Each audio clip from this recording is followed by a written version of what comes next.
India is now aggressively overhauling its military capabilities across all operational domains, heavily accelerating its domestic defense production.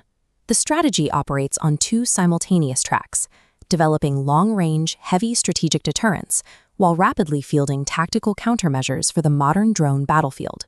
In the aerospace sector, the DRDO recently completed a long-duration test of its actively cooled full-scale scramjet combustor, achieving a massive 1,200-second runtime at Mach 10 speeds.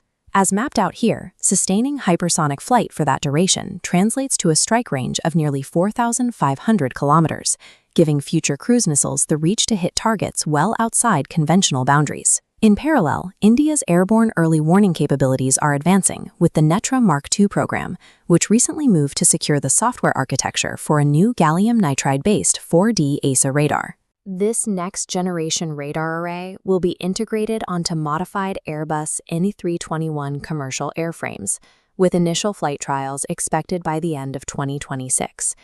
Combining Mach 10 strike vehicles with next-generation airborne surveillance shifts India's strategic posture from strict regional defense to extended continental deterrence. On the ground, the Indian Air Force is hardening its immediate borders by upgrading infrastructure at two critical forward bases in the harsh terrain of the Rajasthan Desert near Pakistan. These facilities are receiving new hardened shelters, logistics support, and mission planning systems specifically designed to house the first 4 squadrons of indigenous Tejas Mark 1A fighter jets. The heavy modernization extends to the Army with Project Ramjet, the future-ready combat vehicle program built to replace India's aging armored divisions.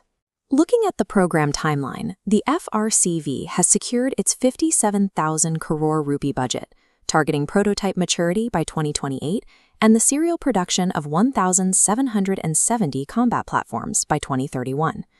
By fielding domestic fighter squadrons and heavy combat vehicles on the same timeline, India is aggressively hardening its Western Front without relying on foreign supply chains. While conventional armor expands, a recent report by the Center for Land Warfare Studies warns that a future multi-front conflict could subject India to coordinated attacks involving over 2,000 drones per day.